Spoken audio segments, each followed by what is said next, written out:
నమస్తే మేడం. నమస్తే. అహింస మెడిటేషన్ ఛానల్ తరపున మీకు ధన్యవాదాలు మేడం. ముందుగా మీ పేరు, మీరు ఏ ఊరి నుంచి వచ్చారు, ఊరి పేరు చెప్పండి మేడం. నా పేరు వరలక్ష్మి, నాది హైదరాబాద్. మీరు ఎన్ని సంవత్సరాలు అయింది మేడం ధ్యానంలోకి వచ్చి? నేను 7 years అయింది. ఓకే. మీరు ధ్యానం ముందు జీవితం, ధ్యానం తర్వాత జీవితం, అహింస మెడిటేషన్ ప్రేక్షకులకు చెప్పండి మేడం. ధ్యానంలోకి వచ్చిన తర్వాత నాకు మాటల్లో చాలా మార్పు వచ్చింది. అప్పటికి ఇప్పటికి చాలా డిఫరెంట్ ఉంది. మీరు ఎన్ని గంటలు ధ్యానం చేస్తారు మేడం అప్పటి నుంచి? ఎర్లీ మార్నింగ్ చేస్తాను 1 hour, తర్వాత ఏదో ఒక టైంలో 1 hour చేస్తాను. ఓకే. మీరు భయపడితే శాకాహారులే మేడం? శాకాహారం మొదటి నుంచి. ఓకే. మీ కుటుంబం అంతా ధ్యాన కుటుంబం మేడం? మా అందరిది కాదు, మా అబ్బాయి నేను.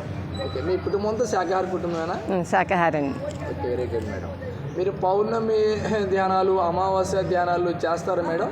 చేస్తున్నాం అండి. మాకు ఇక్కడ హెచ్ఎంటీలో ఉంది, మాకు ఒక గ్రూప్ ఉందన్నమాట. అందులో చేస్తాం కంపల్సరీగా. పౌర్ణమి 3 days, అమావాస్య 1 day. ఎట్లా ఉంది మేడం మీకు? బాగానే ఉంది. ఓకే. పిరమిడ్లో ధ్యానం చేస్తారా మేడం? పిరమిడ్లో కూడా చేస్తుంటాం. నియర్లో ఉంది ఒకటి, అక్కడ కూడా అప్పుడప్పుడు వెళ్ళి చేస్తుంటాం. మీ పిరమిడ్లో చేస్తూ ఉంటే ఎట్లా ఉంది మీ ఎక్స్పీరియన్స్? పిరమిడ్లో చేస్తే ఒక డిఫరెంట్ ఉంటుంది, మామూలుగా చేసేటప్పుడు ఒకలాగా ఉంటుంది. మీరు శాకాహార ర్యాలీలో ఏమైనా పాల్గొన్నారా మేడం? ఒక్కసారి వెళ్ళాను. నేను ఎక్కువగా వాక్ చేయలేను, అందుగురించి ఒకసారి వెళ్ళొచ్చాను. ఎట్లా ఉంది మేడం ర్యాలీ చేస్తున్నప్పుడు? ర్యాలీ చేస్తే ఒక హ్యాపీనెస్ ఉంటుంది, అందరికీ చెప్పినట్టు ఉంటుంది. మీరు పుస్తకాలు ఏమైనా చదువుతారా? పత్రిసారివి కానీ, గురువులు కానీ? పత్రిక సర్వ అంటే కొంచెం అప్పుడప్పుడు చదువుతుంటాను, మరీ ఎక్కువగా చదవను. ఈ ధ్యానంలో ఉంటాను. మిగతా భగవద్గీత, విష్ణు సహస్రం అలాంటి బుక్స్ అన్నీ కూడా నాకు చిన్నప్పటి నుంచి అలవాటు. నేను దాంట్లో కూడా చదువుకుంటూ ఉంటాను అన్నమాట. మీరు పత్రిసారిని కలిసారా మేడం? మీ ఎక్స్పీరియన్స్?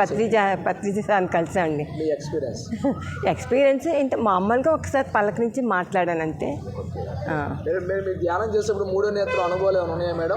అంటున్నారు కానండి, నాకైతే ఇంకా లేదు.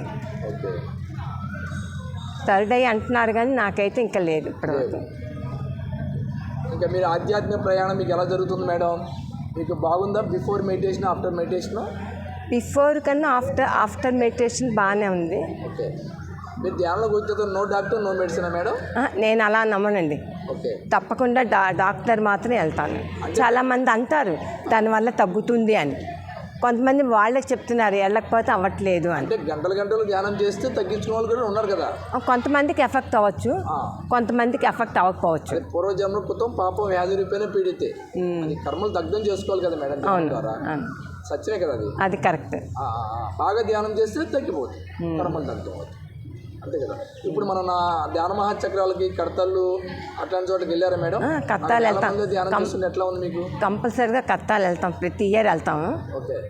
అన్నదానానికి టికెట్లు బుక్స్ తీసుకోవడం, కలెక్షన్ చేయడం, అందరికీ వచ్చి మీరు చేయండి, ధ్యానం చేయండి, మంచిదే, దానివల్ల మనకేమైనా ఇబ్బంది ఏమి ఉండదు కదా, కూర్చొని చేయడమే కదా, దాన్ని చూస్తే మీకు ఏమైనా ఐడియాస్ వస్తాయి, చెయ్యాలనిపిస్తే చేస్తారు, లేకపోతే లేదు. చెప్పడం అయితే చెప్తాను, హెల్పింగ్ అది ఉంది అయితే నాకు. పత్రిసారి పుస్తకాలు ఏమైనా చదివారు మేడం? పత్రిక పుస్తకాలు చదువుతున్నాను. తులసీదళం అవి ఉన్నాయి, అవన్నీ ఉన్నాయి, కానీ కొంచెం చదువుతూ ఉంటాను, ఎలా ఉందని తెలియడానికి అంతే. ఇక్కడ ఇప్పుడు నాంపల్లి ఎగ్జిబిషన్ గ్రౌండ్లో ఉన్నాం కదా మేడం, యజ్ఞంలో. ఇక్కడ ఎట్లా ఉంది ధ్యానం మీకు? మార్నింగ్ బాగానే ఉంది. అక్కడ కత్తాల్లో ఉన్నట్టుగా ఇక్కడ కూడా అనిపించింది నాకు. అనిపించిందా? Okay madam. ఇప్పుడు అమ్మవారి గుళ్ళ దగ్గర జంతు బలి ఇస్తున్నారు కదా మేడం, అమ్మ బలి ఇమ్మందని ఆ జంతువుల్ని, దాని గురించి మీ సందేశం న్యాయమేనంటారు? అది మూఢనమ్మకం అనిపిస్తుంది నాకు. అది మూఢనమ్మకం అనిపిస్తుంది నాకు. తల్లి తన బిడ్డను బలి కోరుకుంటుంటారా? అదైతే నాకు మూఢనమ్మకం అనిపిస్తుంది. మరి చదువుకున్న వాళ్ళు ఇప్పుడు చదువుకున్న వాళ్ళు ఇంత టెక్నాలజీ కూడా ఇప్పుడు కూడా అమ్మ బలి అంటే చదువుతున్నా చదువుకోకపోయినా ఎవడు ఒకవైపు వెళ్తే అది తప్పు రైట్ అన్నా కూడా వెళ్ళిపోతున్నారు. అది రైటా రాంగ్ అని తెలుసుకోవట్లేదు. 10 మంది ఎటు వెళ్ళిపోతే అది కరెక్ట్ అని అనిపిస్తుంది వాళ్ళకి. అదైతే నాకు అనిపించట్లేదు. భూమి మీద ఇప్పుడు సునామీలు, భూకంపాలు, కరోనాలు, అతివృష్టి, అనావృష్టి ఇలాంటి వ్యాధులు వస్తున్నాయి. అంటే మానవుడు స్వయంకృత అపరాధమే కదా మేడం. అవును. ప్రకృతిని నాశనం చేయటం, భూదేవిని హింసించటం, జంతువులు చంపడం, ఇవన్నీ దాని గురించి మీ సందేశం మేడం నేటి తరానికి, ప్రపంచానికి? అంటే జనాలకి తెలియక ఇవి చేస్తున్నారు, జనాలు చంపడం వాటికి అన్నిటికీ. అదైతే విరుద్ధం. అది చేస్తున్నారంటే వాళ్ళు తెలియక చేస్తున్నారా, తెలిసి చేస్తున్నారా, పక్కనున్న వాళ్ళు చేస్తున్నారా అని ఆలోచించట్లేదు అని నాకు నమ్మకం. మేడం, మీరు మీ ఇంట్లో మీ పిల్లలకి, చిన్నపిల్లలకి ధ్యానము చెప్పారా? శాకాహారం గురించి చేస్తున్నారా? చెప్తాను, చేయమని పిల్లలకి మంచిదే కదా ధ్యానం అని. కానీ ఇప్పుడు పిల్లల్లో తెలియాలి, ఇంకా చిన్నపిల్లలకి ఇంకా అంతగా తెలియట్లేదు. ధ్యానం చేయాలా, ఎందుకు, అమ్మమ్మ నువ్వు చేస్తున్నావా అని అడుగుతాను. నేను చేస్తున్నాను నాన్న అంటాను, అంతే. మీరు కూడా చేయాలి నా అలాగా అంటాను.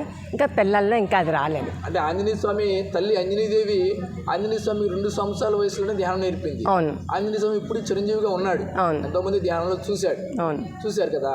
మరి ఆంజనేయ స్వామి ఉదాహరణ చెప్పొచ్చుగా పిల్లలకి మేడం? చెప్పచ్చు. ఇప్పుడు పిల్లల్లోని ఇంక ఇలాంటివన్నీ తెలియట్లేదండి. మనకైతే అప్పుడు పర్వాలేదు, తర్వాత వాళ్ళకి పర్వాలేదు. ఇప్పుడు ప్రజెంట్ పిల్లలకైతే ఇంకా అవన్నీ తెలియటం లేదు. తెలియదు అంటారు వాళ్ళకి. ఆంజనేయ స్వామి తెలుసు తెలుసు కానీ ఇంకా వాళ్ళకి అందులోకి రావట్లేదు. చెప్పండి, కృష్ణుడు గారు చిన్నప్పుడు ధ్యానం చేశాడు కదా, అదే చెప్పాను. సాందీప మహర్షి దగ్గర, అలా షిరిడి సాయి రమణ మహర్షి, వివేకానంద స్వామి వీళ్ళందరూ చేశారు కదా నాన్న. సాయినాథుడి కూడా పగలూరే ధ్యానమే కదా మేడం. అవును. అంటే వాళ్ళ ఉదాహరణ చెప్తే పిల్లలకి స్ఫూర్తి వస్తుంది కదా. అంటే ఇంకా ఎప్పుడు వాళ్ళకి ఇంకా ఐడియా రావట్లేదు. వాళ్ళ మనసులోకి రావాలి, మనం చెప్పినా కూడా వాళ్ళ మనసులోకి రావాలి. వాళ్ళ జీవిత చరిత్ర చదివి వినిపించాలి మీరు. అదే నేను చెప్పాను, ఎప్పుడో చెప్పాను. రమణ మహర్షి బుక్స్ కానీ, వివేకానంద స్వామి బుక్స్ కానీ, సాయినాథుడి జీవిత చరిత్ర, ఇలాంటి బుక్స్ అన్నీ చదివితే మీకు డెవలప్మెంట్ వస్తుంది. వాళ్ళు ఎలా చేశారు, వాళ్ళు ఎలా మాట్లాడారు, మనం కూడా తెలుసుకోవాలి అని నేను చెప్తాను. అందరికన్నా చిరంజీవి అగ్రగణ్యుడు ఆంజనేయ స్వామి, ఆయన గురించి చెప్పండి. ఆంజనేయ స్వామి గురించి చెప్తాను. గురించి చెబితే చిన్నప్పుడు 2 సంవత్సరాల వయసు, ఆయన తక్కువ వయసులో ఎవరు చేయలే. అవును. తల్లి నేర్పింది. ఇంకొకటండి, ఆంజనేయ స్వామి ధైర్యం ఎలా రావాలి, హనుమాన్ చాలీసా చదవండి అని చెప్తానండి పిల్లలకి. అది కంపల్సరీ నాన్న. ఎక్కడికి వెళ్ళినా మనం ధైర్యంగా ఉండాలి, భయపడకూడదు అనేటప్పుడు మన హనుమాన్ చాలీసా కంపల్సరీగా చదవాలి, అది నేర్చుకోవాలి, చూడకుండా రావాలి అని చెప్తాను నేను. ఆంజనేయ స్వామి పిల్లలకు ఉదాహరణ, ఇంకా ఎవరు ఉదాహరణ ఉన్నా లేకపోయినా. అవును. Thank you madam. మీరు భవిష్యత్తులో ఇంకా శాకాహార భూలోకం కోసం మీ వంతు ప్రయత్నం చేస్తారా? చేస్తానండి. ప్రచారం కానీ నలుగురు శాకాహారులకు రావాలని చెప్తాను, నలుగురు కూడా ధ్యానం చేయాలని చెప్తాను. నా ఐడియాస్ అయితే మాత్రం అవేనండి. 1కి 4 సార్లు చెప్తాను, చెయ్యండి అని. గాంధీజీ జీవిత చరిత్ర తెలుసా మేడం మీకు? గాంధీజీ జీవిత చరిత్ర తెలియకుండా ఉంటుందండి, కొంతనే తెలుస్తుంది కదా. అదే మహాత్ముడు, మరి అహింస పరమో ధర్మ ఎంతో కష్టపడితే కదండి వచ్చింది. మరి ఆ మహాత్ముడి గురించి అందరి పిల్లలకి కూడా చెప్పాలి. అవును. అలా తయారవ్వాలి. అవును. ఒక పత్రిజీ లాగా, ఒక మహాత్ముడు గాంధీజీ లాగా, షిరిడి సాయినాథ్ లాగా, ఒక ఆంజనేయ స్వామి లాగా కృష్ణుడు లాగా తయారు కావాలి. అవును. అంతే కదా మేడం? అంతే.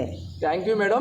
మీరు చక్కటి అమూల్యమైన జ్ఞానాన్ని అహింస మెడిటేషన్ ప్రేక్షకులకు అందించేందుకు మీకు ధన్యవాదాలు. అహింస మెడిటేషన్ ఛానల్ సబ్స్క్రైబ్ చేయండి, షేర్ చేయండి, లైక్ చేయండి. Thank you madam. Thank you.